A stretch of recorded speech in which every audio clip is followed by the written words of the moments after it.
Welcome, everyone. My name is Mohammed Hassan, and my pronouns are he, him, and his. And before sharing anything further, I would like to take this opportunity to share EHRC's land acknowledgement on behalf of uh, my whole team. EHRC would like to acknowledge that we conduct business on the ancestral and unceded territories of all First Nations, Métis, and Inuit people across the Turtle Island. And EHRC's head office is located on the traditional unceded territory of Algonquin and Anishinaabe people, whose enduring presence and contribution we honor. As a national organization, we recognize the vital role of Indigenous peoples in Canada's past, present, and future.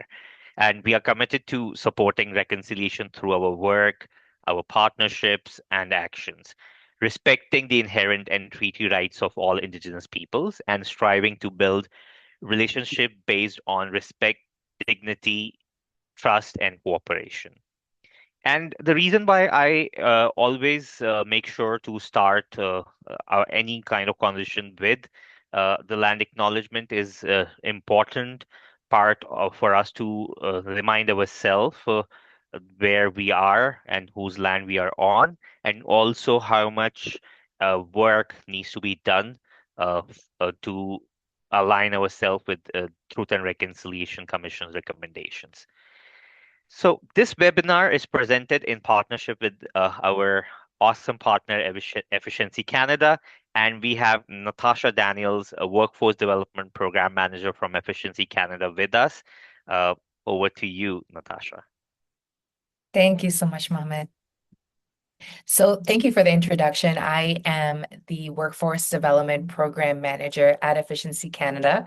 And so for those of you who don't know about our organization, we basically see ourselves as the national voice for an energy efficient economy. What does that mean? Well, we envision a future where Canada uses energy efficiency to its fullest potential. So this means maximizing the benefits of energy efficiency, resulting in a sustainable environment, a productive economy, and a just and equitable society. Workforce development is really about, in the Efficiency Canada context, it's really about demystifying energy efficiency and sustainable employment as a whole, right? And the way that we do that is we work across Canada and we create these day in the life campaigns. And if some of you haven't seen it, you can pop onto YouTube and just type in day in the life Efficiency Canada. And you're basically able to see a plethora of amazing careers from every single walk of life across Canada. And basically what we're doing with these videos is that we are challenging the sector's assumptions of what this workforce looks like, of who gets to participate in sustainable workforce and who is not participating in it. We also position our energy trailblazers, who are essentially these amazing energy experts and influencers, like I said, from all walks of life. And we use their story, we use their, roadblocks that they've had in their career, and we also use, of course, their successes to really showcase what their jobs and lives look like intrinsically, what are the benefits they're getting from working in this sector, and then, of course, extrinsically, the way that they're taking care of their families, the way that they're able to gain meaningful employment from these energy efficiency jobs. One of the things that we're really excited about for 2026 is we're trying to push the needle forward in really bringing those who have not been typically engaged within sustainability, right? So many folks from equity-seeking communities, and the way we want to do that is through hands-on mentoring and incubation models like the Energy Trailblazers and the Energy Catalyst Network. So I spoke about the Energy Trailblazers. The Energy Catalyst Network particularly will be a space to bring more people, students, mid-career candidates into energy efficiency, and doing that in a way that is very accessible. So you don't have to go on 20 different websites. You don't have to figure out every single career pathway. We want to make it very streamlined and easy for people to see what their future and their present can look like in the energy efficient workforce. So we're doing that in the retrofit space, which happens to be a large part actually of the sustainable workforce. There are many in-demand skill sets that we'll need. And it's happening at a pace in which we'll need considerable development in the next couple of decades to make this a reality and for us, Canada, to reach its net zero targets and for us to be able to retrofit all the buildings that need to be retrofitted. So we're so happy to partner with EHRC today. We love the work that Mohammed and the team is doing. And to think about it, with the just transition, I'll end off with this. A true just transition isn't only about creating new jobs. It's about creating a new way to see those jobs. It's creating a safer, more inclusive workplaces where every worker feels empowered to speak up when it matters most. And a lot of sustainable jobs will require work in this area, right? And so this webinar, I think it shows how psychological safety mixed with the right kind of leadership and inclusive leadership are absolutely foundational to the energy workforce of the present and the future, so that we can ensure that every pathway in the transition is grounded in trust, belonging, and high performance teamwork. So happy to be here, and thank you guys so much for joining. Thank you very much, Natasha. And on behalf of everyone at EHRC, the feeling is mutual. We love partnering with Efficiency Canada and the rest of your team. So thank you for uh, this partnership and many more to come. So, additionally, for those of you who are joining us, this webinar is also presented as part of EHRC's Destination Trade Program, which is funded in part by the Government of Canada's Canadian Apprenticeship Strategy. So, Destination Trade Program is Canada's third or fourth year apprentice work placement initiative for electricity industry, providing wage subsidies of up to $5,000 to small to mid-sized employers who create work opportunities and support the completion of apprentice's certificate of qualification. For more information on accessing the funding and additional resources provided to employees and participants, please visit the link which is now being posted in chat for you. And thank you for my team who's taking care of the chat for me this day. So let's walk through where we are going in this session. So you can see how each piece connects back to your day-to-day reality in the world of electricity and outside electricity as well. We are calling this session Wired for Safety for a reason. In our world, when something goes wrong, it usually doesn't go a little bit wrong. We are talking about high voltage, complex systems, live lines, substations, control rooms, plants, utility fields operations, environments where decisions and communications have real immediate consequences, serious consequences. So we already invest heavily in physical safety procedures, PPE, training, audits, lockout, tagout, switching orders, in incident investigation. What we are doing today is adding the other half of the safety equation, the culture and relationship that either reinforce those systems or quietly undermine them. Uh, that's where the psychological safety and inclusion comes in. So on your screen is a roadmap for the next 50 minutes or so. Um, let's dive right into. So now that we have laid our roadmap out, let's slow down and get very clear on one core idea because everything else in this session hangs off this idea. The idea is psychological safety. You may have heard the term before in leadership trainings, HR webinars, or maybe in conversations about mental health. But in the world of electricity, I want us to give it a much more concrete meaning than nice culture or good vibes. When we talk about psychological safety in our world, we are talking about something very specific. It's a shared belief on the team that I can speak up, ask for help, raise a concern, or admit a mistake without being punished, humiliated, or quietly sidelined for it. That's it. Very simple, but not that easy. On a line crew, it's I can say I'm not comfortable with this setup or I don't fully understand the switching steps. and I won't be laughed at, shouted down, or labeled as weak. So it's really important for us to take a moment to understand uh, that how important psychological safety it is, and what psychological safety is not. So before I talk a bit more, I want to share a small story from the world of electricity. And this is a composite story, but uh, like suspect part of it will feel familiar to a lot of us. So picture a storm restoration job, and most of us in the industry are already involved in storm restoration job these days. So it's 2:30 in the morning. A crew is out trying to restore power after a major wind event, a snow event. The supervisor is juggling calls with the control center. Customers are complaining. Weather updates are coming. Everyone is tired and exhausted. And on the crew is a relatively new apprentice.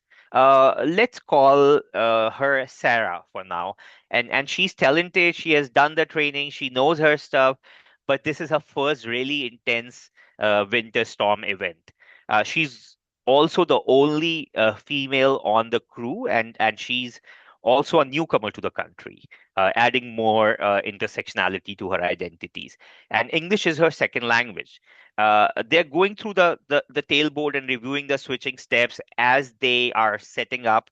As Sarah notices a tag that doesn't match what she remembered from uh, the one line diagram she got. And she has this tiny moment of doubt. Did I misunderstand the training? Is it me? And the imposter feeling is slowly and gradually seeping in. And then in the back of her mind, she hears the voice of one of her senior guys from a few weeks ago saying, if you're not sure, just keep quiet and watch. We don't have time for 20 questions on every job. So in that moment, she swallows the question. The work goes ahead, and in this example, nothing catastrophic happens. Um, let's not traumatize ourselves. But later, during a review, someone realizes that if crew had followed everything exactly as they did, and one more small thing had gone wrong, um, they would have had a senior serious miss on their hand. So here's the key. Technically, the procedures were there, the PPE was there, the diagrams were there, the paperwork was there, everything was there. What was missing was psychological safety. The hazard wasn't a piece of equipment, the hazard was the silence. Now, run the same story with a different culture. Same storm, same time of the night, same crew composition, same apprentice, same uncertainty. Sarah hesitates and then speak up. Can we pause a second? This tag doesn't look like what I remembered from the drawing. I might be wrong, but I just want to double check. And now imagine the supervisor turns and says, good catch, Sarah. If something doesn't look right to you, I'd rather we take 60 seconds to review than wish we had later. Let's all look at this together. The team takes a minute, they compare the tag, the diagram, and the switching order, and they realize there's a discrepancy. They call the control center, clarify, and fix and move forward. And afterwards, supervisor says in front of everyone, that's exactly what I want. If something doesn't sit right with you, say it. That's part of our job. I'd rather deal with a slowdown than a serious incident. So, same technical world, same storm, same line, same gears. The difference is an invisible message, an invisible on paper. It's the climate in that crew. One version publish the idea of doubts, questions, and cautions being punished, and the other version is treating them as assets. That's psychological safety in the real world. That's the psychological safety in real life. So coming back to my previous slide, so when we say shared belief, that's important. It's not enough that you as a supervisor think people can speak up. The question is, do they believe they can? Do they believe it's enough to actually do it at 2:30 a.m. in a storm when they are all nervous, tired, and bit intimidated?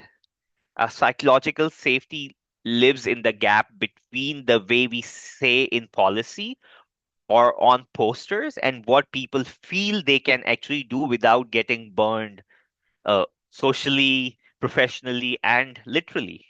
So now, before we go further, I want to clear up few misconceptions also, because in our world, some people hear psychological safety and insist they think immediately, so what, we are supposed to coddle people now, or we don't have time for feelings when we are live online. So let's be crystal clear about one thing. What psychological safety is not. It is not about being nice all the time. We can have sharp, honest conversations. We can challenge each other. We can say that wasn't acceptable or you are not following the procedure. Psychological safety is about how we do that with respect and clarity. No, not humiliation and contempt. It is not about lowering these standards. In fact, it's the opposite. The highest performing team in high risk environments tends to have both strong standards as well as strong psychological safety. People can say, I made a mistake, because they know the point is to learn and fix the system, not to publicly shame them and then pretend we are done. It is not avoiding hard conversations. If someone is behaving in a way that is unsafe, disrespectful, or discriminatory, psychological safety doesn't mean we tiptoe around them. It means we address the behavior directly and fairly so that everyone else sees the system works. So, if you think about it, psychological safety and accountability are not opposites, they are partners. In the world we live in, we don't say wear whatever PPE feels good for you. We say we have standards, we enforce them. And psychological safety is the same. We are not making everything optional. We are saying we will enforce standards and have tough conversation in the way that doesn't crush people from asking questions or raising concerns. There's one more layer we cannot ignore: inclusion. It's not an accident. It's not an accident that people who struggle most to feel psychologically safe are often the ones who are already treated as different on the crew or in the control room. In our world, that also includes women working in overwhelmingly male teams, indigenous workers who have had a lifetime of reason not to trust institution, racialized workers and newcomers dealing with accents, stereotypes, and outright racism. Two as LGBTQAI plus workers who weigh every comment before they speak, and neurodivergent workers who may process information differently and get labeled as difficult or, as much as I detest using the word, weird. If you are already fighting to be seen as a component and legitimate, the cost of speaking up feels higher. If I say I don't understand this, will they assume I was a bad hire? If I point out that comment was racist or sexist, will I be seen as a troublemaker? And if I admit I'm not okay today, will I lose opportunities or overtime? So psychological safety has to be inclusive psychological safety. It's not just the loudest, most confident person feels fine speaking their mind. It's uh, the apprentice, the person who has been burned before, the worker who has been laughed at for their identity. They feel safe to speak up to. And if they don't, then as leader, we are missing critical information about risk. So, to put it all together, in the world of electricity, psychological safety is not a soft add-on. It's part of safety system. When people believe I can flag a hazard without being punished, I can admit a fatigue or confusion without being humiliated. That's how we catch the near misses instead of the accidents or incidents. That's how we stop patterns of harassment and bullying before they drive people out or lead to violence. That's how we learn from mistakes instead of burying them under the fear and shame. So let's connect psychological safety directly to the world of electricity. So in our world, we are talking about substations, control loops, uh, and a lot of other things, places where if something goes wrong, it doesn't go a little bit wrong. We all know that. So we have already talked about the idea of psychological safety from the perspective of uh, the safety of, if you're silent about it, you are actually developing some sort of hazards, a safety hazard. So it's important that we recognize that when people stay silent, uh, they are choosing to stay silent because they fear that they're going to be blamed, they're going to be ridiculed, or they're afraid of retaliation. But what we need to develop is we need to develop a system, a climate, an environment where people are feeling comfortable. So for us, psychological safety, like I said, isn't about being nice. It's about whether the people closest to the work feel safe enough to warn us before something goes wrong. Moving on, I want to connect this to a concrete framework many Canadian organizations are already using, which is the National Standard for Psychological Health and Safety in the Workplace. Don't worry, I'm not going to take you line by line through the whole standard. I want you to see how it's logically uh, it fitting and how we already think about safety. So the standard is basically a blueprint for creating workplaces that are psychologically healthy and safe. And same way other standards guide us on physical safety. So it's pretty similar. It's built on cycle you all know: leadership and commitment, planning and identifying hazards, implementation, putting control in place, evaluation and correcting actions, and ongoing improvements. The twist is, instead of only physical hazards, it focuses on psychosocial hazards, things like chronic disrespect, bullying,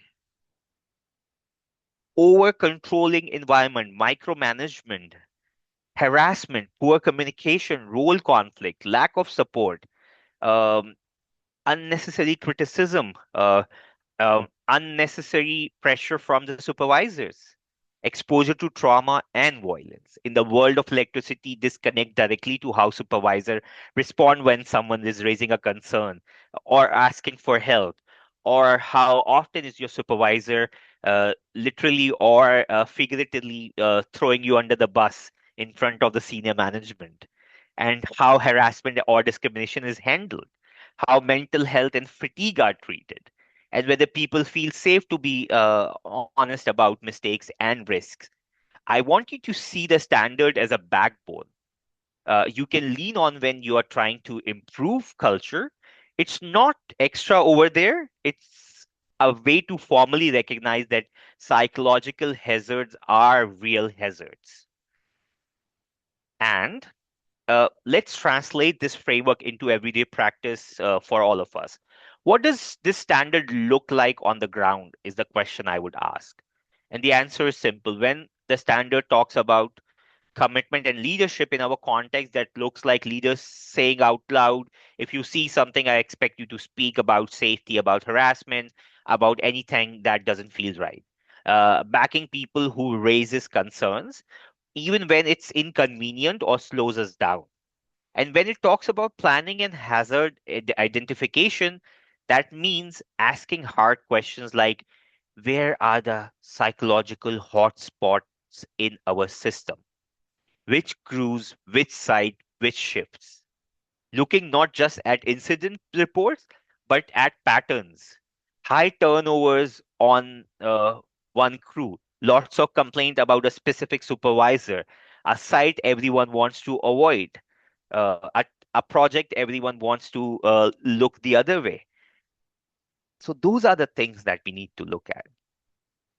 And additionally, implementation is where it shows up in the stuff you already do. So clear anti-harassment and anti-violence policies that people can actually understand, joint health and safety and union management committees that treat harassment, bullying, and trauma exposure as safety issues, not side issues. Training supervisors on how to respond when someone raises a concern without defensiveness without blame first. And then evaluation and improvement could look like asking in debriefs, did anyone notice something earlier but hold back? Running short pulse surveys or check-ins to hear how people feel to speak up. Adjusting your supervision style and processes when you see clear patterns. And when you receive a feedback, don't make it about yourself. Don't make it like it's not an attack on your ego. It's a feedback that will give a very important safety and psychological safety elements to it. So the big idea, we already know how to manage hazards systematically. The standard help us apply them uh, in the same way to the psychological safety side of our work. I also want to talk a bit about the like behaviors that quietly erode psychological safety in our world. And I want us to take a moment to reflect on what could be some of those behaviors before I share mine. I'm not asking you to share that, but I just want you to just think of a couple of behaviors that you think could be erode the trust and team cohesion.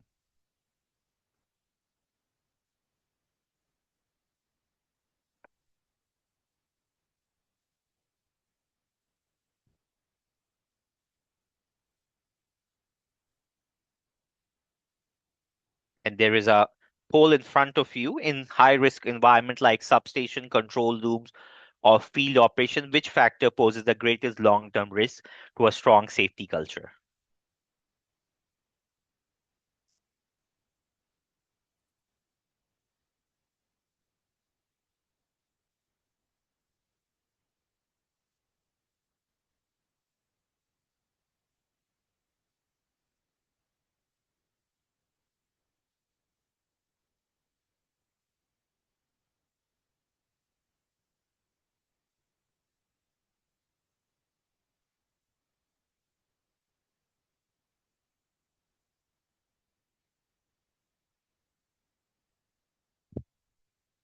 Okay, I am going to end the poll, and I'm not surprised with the results. I'm going to share the results now with all of us to look at. And as you can see, the majority has said the routine shortcuts that most people quietly accept, and a few influential bad apples with strong personalities. And yep, occasional disagreement between supervisors and union reps. No one has voted for that one.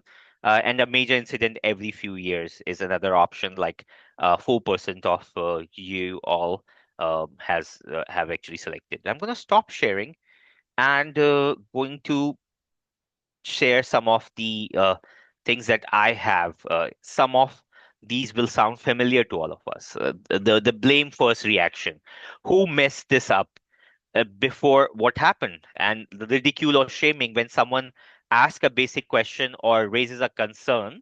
uh, we have always done it this way, don't be soft. Inconsistent consequences. There's the one with one person gets written up, another gets a quiet chat for the same issue. And also the one that I detest the most is the bystander silence when harassment, racism, or bullying happens on shift. Like all these examples, these moments sends a very clear message. Questions are risky. If you're not in the inner circle, you're not safe. And this lands even harder on workers who are already on the margins. I already talked about women, indigenous workers, racialized and newcomers employees, 2S LGBTQAI plus workers, neurodivergent workers and staff. If you're already under a microscope, one dismissive comment can shut you down completely. It's important to say most leaders don't set out to destroy trust. A lot of this comes from stress, fatigue, or copying what they experienced earlier in their own careers. That point, what I'm trying to make isn't to blame supervisors or managers. The point is to recognize the behavior that are quietly making our jobs more dangerous, more unsafe. So, what do we do when psychological safety has already been damaged because it will be at some point? We are humans. So, real repair has four pieces. One is in the moment response, name it. The comment wasn't okay. We don't talk to people like that here. So, reset the tone. We deal with mistakes to learn and fix, not to humiliate, not to throw people under the bus. Share the burden you have. Share the burden of your part in the mistake. Uh, Follow up with person harm. Check it privately. You can check in privately. How are you? What do you need? And offer options like union support, formal complaints, EFAP, a change of crew if appropriate, and follow up with person who caused harm. Focus on the behavior, not character. Here's what you did. Here's the impact. Here's what needs to change. Connect it to safety and policy. This isn't just my opinion. This goes against our safety culture and our obligation. And then the system level look, ask, is this one off or is this something of a bigger pattern? Is there a pattern here? If multiple people or multiple incidents point to the same crew, site, or supervisor, that's a flag for coaching, for training, for structural change. And in an unionized environment, this means using progressive discipline properly, not jumping straight to extremes. Involving union reps early as a partner, not only when it hits grievance stage. The key message is people watch how you respond, uh, not just how you say. And if they see you address harm fairly and consistently, their trust goes up. And if they see you ignore it, write it off as just a joke, or only act when there is a complaint in writing, their trust drops. Simple. So let me walk you through a quick story from a control room. So we have uh, like got a busy evening planning, plan switching, and senior operator plus a junior operator whose name is Ahmed, let's say. And Ahmed notices a line in the switching order that doesn't quite match with what he expects. Small doubt. At the same time, he remembers a previous time when he asked a question, he was humiliated. And if you're going to question every line, you are in the wrong job. In that moment, Ahmed is hearing two voices technical, something feels off, I should say something, and social, last time I spoke up, I got burned, stay quiet. What is going to happen? In this situation, social wins. He says nothing. The error is later caught by another center before a serious event. On paper, it looks like a documentation issue. In reality, it's a psychological safety issue. Someone saw something and decided not to speak. What went wrong culturally? Past ridicule created a don't ask question rule. Power dynamics, senior versus junior, maybe plus identity factors pushed Ahmed into silence. No explicit norms that we want question and doubts, that's part of the job. What better looks like earlier when Ahmed asked a question, somebody respond should have responded, good catch, let's check it. I'd rather address this than one CS incident. So tie back to the national standards, clear leadership and expectation, civility and respect, no sarcasm when people raise issues, and involvement and influence. So the key takeaway from this story is that one sarcastic comment months ago can be the root cause of silence during a critical operation. That's how tightly culture and safety are linked. Another case that I want to share is out to the field, a line crew with a strong tradition, and there's a new apprentice, Ravi, who's a newcomer to Canada. He joins a long-standing crew. On paper, strong safety policies, respect policies, DI commitments, and on ground, racist jokes about his accent and the smell of his food. Uh, hazing framed as proving yourself. Pressure to skip breaks and keep pushing. Don't be soft, and the subtle message of fit in or be frozen out. Ravi knows the right way from training, but he also knows he's being watched as the new guy and labeled as the outsider. Speaking up about shortcuts or racist comments feels risky for him. And one day, after a stretch of long shifts, he's exhausted. He doesn't ask for a break, doesn't slow down, doesn't challenge a shortcut, and he makes a mistake. It becomes a serious near miss. If we only look at the surface, we call it apprentice error. But underneath, hazing and discrimination created a prove yourself culture. Fatigue was normalized as being tough, avoiding being soft. And the social cost of saying this isn't safe was higher than the physical risk. So, hazing is not just harmless bonding, it's a safety hazard. And racist jokes undermine trust and concentration. Especially new and marginalized workers are put in double bind, speak up and be targeted, or stay quiet and take risks. So, what better looks like? You know, a clear message. We don't haze, we don't do racist or sexist jokes. We want you to speak up.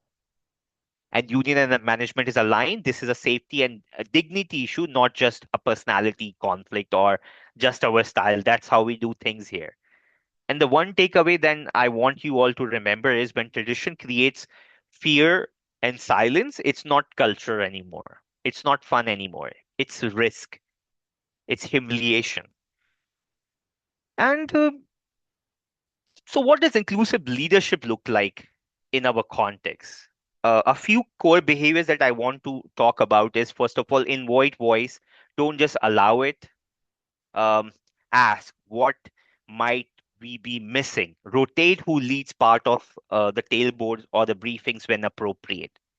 Actively draw in quieter folks and newer team members and respond well to the bad news. As a leader, it's important. As an inclusive leader, it's important when someone brings a concern, share a bad news, start with thanks for flagging that. Separate fact findings from blame. Remember that curiosity first, accountability second. And then making exceptions explicit. Spell out what respect looks like in everyday behavior. So no racist, no sexist, homophobic, transphobic, or ableist comments. Full stop. No discussion on that. Link it to safety. If people feel targeted directly or indirectly, they won't speak up about hazards. That puts us all at risk. And watch who's on the margins. I'm taking a pause here because it's so important to notice who never speaks in meetings or tailboards. Ask yourself, is this because they are naturally quiet or because we have made it unsafe for them to speak? And then check in one on one.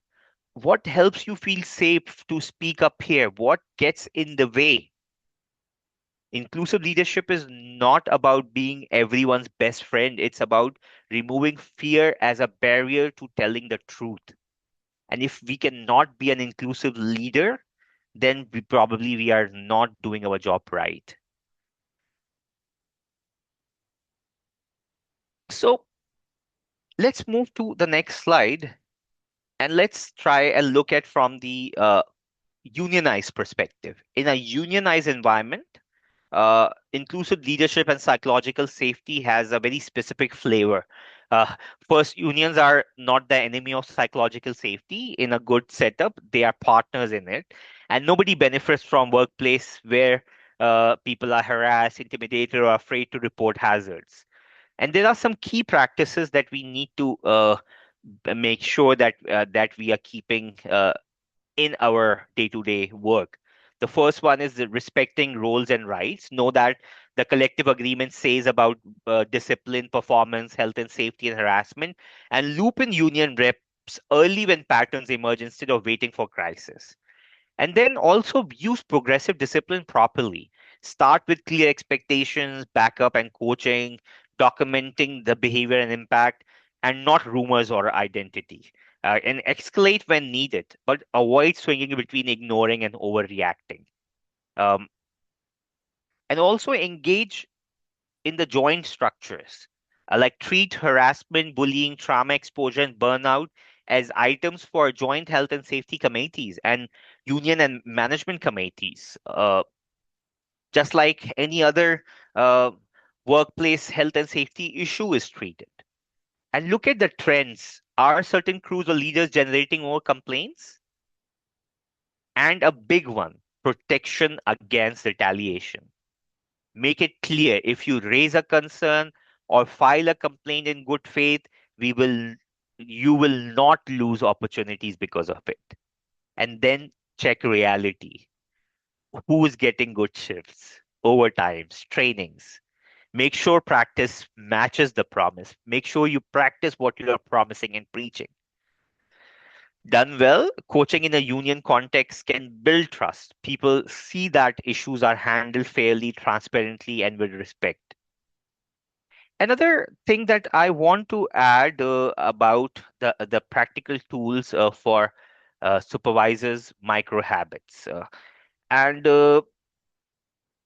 like we all know that cultural can feel huge and abstract, and let's bring it down to micro habits, like small, repeatable behaviors that changes the climate over time. Uh, and some simple ones, of course. Start safety meetings with what's one thing that could trip us up today, and actually listen to the answers and normalize leaders saying, I don't know. Normalize accepting that I made a mistake. It's okay. I mean, just because you're a leader of an organization does not mean that you know everything. You need to give yourself the benefit of doubt and give yourself the benefit of being a human being. You are going to make mistakes, so it's okay. Normalize saying that I made a mistake, and that tells people it's okay to be honest, not perfect. We cannot be perfect. After an incident or near miss, ask these questions. Did anyone see something earlier and hold back? And treat that as a valuable data, not a chance to shame. Remember that one also. And also close the loop when someone raises an issue, circle back. Here's what we did, what you told us. Even if it's we are still working on it. Keep them updated and protect learning time. Build in a few minutes for debriefs or tabletop exercises that focuses on speaking up, not just technical steps. And if you pick even one of these and do it consistently, people will start to believe you actually want their voices, you actually value their voices. And let's move into action. Like I promised in the beginning, we will end this conversation. We'll break this into 30, 60, and 90 days chunks. And in the next few slides, I will try and work with all of us to get that out there for us to look at. So the 30 days, the next 30 days for us could look like, which is a quick win. What I would suggest is over the next month, pick one or two small actions like add a psychological safety question into something you already do. For example, at the end of a tailboard or a safety meeting, asking a question like, does anyone see anything we haven't talked about that could create risk today? Or have a short intentional conversation with your union counterparts or joint health and safety co-chairs. And that could be, where do you see psychological safety in our work? Where do you see psychosocial hazards, harassment, burnout, conflict in our system? How can we name them as a safety issues? Check in on one-on-one with someone you suspect might have felt on the margins, a newer worker, a woman, the only female on a male crew, a racialized or an indigenous colleague. What helps you feel safe to speak up here, and what makes it harder? The goal for 30 days is not to overhaul everything. It is to send a clear early signal: we are taking this serious and we are starting now. And if you're able to do this, I'd invite you to jot down one 30-day action you are willing to commit to for your team or site. I'm going to give us all a quick 1 minute, uh, roughly, to write it down. I'm not asking you to share it, just write it down for yourself.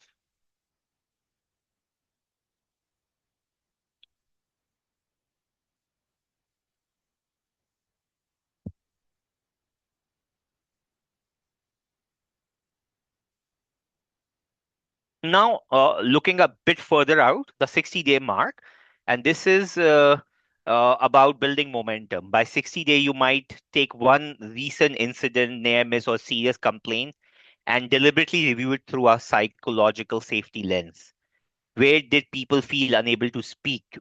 Where were there earlier signals that we missed? How did leaders respond the first time concerns came up? Identify one crew side or function where you know culture is strained. Maybe high conflict, high turnover, lots of rumors. Start a structured conversation there about safety and respect. What is working? What is not working? What would make it easier to speak up? Work with human resources, safety, and union partners to align messaging. Make sure safety talks, HR policies, and union communication are using the same language about psychological safety and inclusion. This is the phase where we move beyond individual micro habits and start looking at the patterns. Where in our system is psychological safety weakest? And what are we going to do about it? Again, I'm inviting you to try and note one thing you could realistically move on in the next 60 days. I'm going to take another pause, a quick one, before we move to the next 90 days.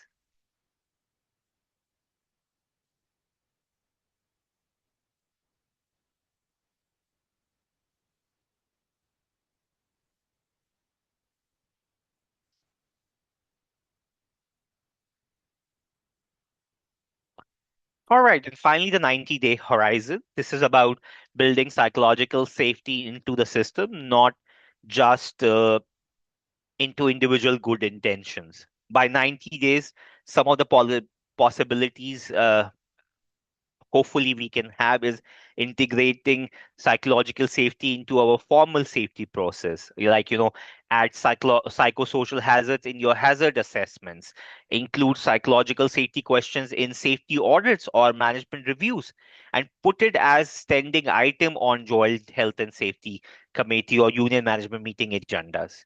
Co-create a simple speak up protocol with your team and union partners. Like, how do we raise concerns about safety, harassment, and discriminations? How do leaders commit to responding? And how do we protect people from backlash? And then look at the data. Where are we seeing some high risk, uh, issues? Where are we seeing like more sick time, high turnovers, frequent complaints, or constant conflicts? And are there particular shifts, sites, or leaders where psychological hazards are clustered? The goal at 90 days is to move from good webinar ideas into embedded practice. When psychological safety starts showing up in our systems, forms, and routines, people start to believe it's not just flavor of the month. It should never be the flavor of the month. So if you can write down one system level change you would like at least start in the next 3 months, now is your opportunity to write it down. And the reason why I'm making us all write this down is because it's going to be a good reminder for us uh, to go back and look what we have committed to ourselves.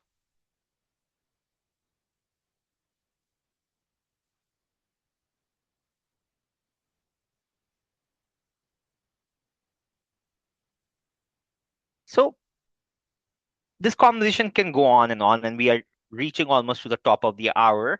So let's pull the threads together. In the world of electricity, high risk work demands high trust cultures. If people are scared to speak up, we are flying blind no matter how good our PPE and procedures are. We have looked at what psychological safety is and what it isn't, and why it's just as vital as physical safety in high risk environments. And we have also looked at the national standards as a framework for treating psychological hazards seriously, behaviors that erode trust, and what repairs look like. And we also looked at some of the examples for control room and field crews and a 30, 60, 90-day path for ideas into practice. If we remember nothing else, I want us to remember this. When someone like Sarah on Storm Crew or Ahmed in the control room or Ravi on the line crew sees something and speak up, that's a success, a real success, even if it slows us down. Our job as leaders, supervisors, safety reps, and union leaders is to make it normal and safe for people to tell the truth. Culture doesn't change because of a single webinar. It changes because of small, consistent actions repeated over time, and those actions are in your hands. With that, I want to take this opportunity to thank you all for joining us at this last webinar of 2025. And I would like to also share some of the resources that will be shared in the chat with you. There's an amazing resource that was developed with numerous industry partners on building a sexual harassment free workplace in electricity sector. It's a toolkit. The link is now being posted in your chat at the moment, and there is a training that comes with this toolkit. Um, we are currently offering this training with different partners. Electricity Contractor Association of Manitoba will be coming to Winnipeg in January 28th in person for building a sexual harassment free workplace in electricity sector training, and we will then do the same training in Toronto in February on February 5th, 2026. With Electrical Contractor Association of Ontario, ECAO. And if you want your organization to be partners, this is an opportunity for reaching out to us. My email address is in front of you, uh, asan at ehrc.ca. Please reach out if you have any question related to this webinar or anything else that I can address. And on that note, I also want to share that we have, like we talked about another like we talked about our destination trade program. I also want to introduce our discovering potential program, which offers up to 22,000 for youth ages 15 to 30 in STEM position. And discovering potential is encouraging application for women in STEM positions. So like the more information can be found in the link that is now being posted in your chat. um, Thank you very much for the work you do in this sector and for being willing to look at the culture of safety and the cultural side of safety, not just the technical side. I now open the floor for questions. And while you are asking questions, you can use the chat features to ask questions. Uh, at the same time, I'm going to stop sharing so that I can also read the questions if anyone is using the chat feature. And also, I want you all to take this quick opportunity to fill in the feedback form. It helps us improve your experiences in future. The feedback link is now being posted in the chat. And we have a question. How do we build psychological safety if some senior people or old school leaders don't really believe in it or see it as a soft?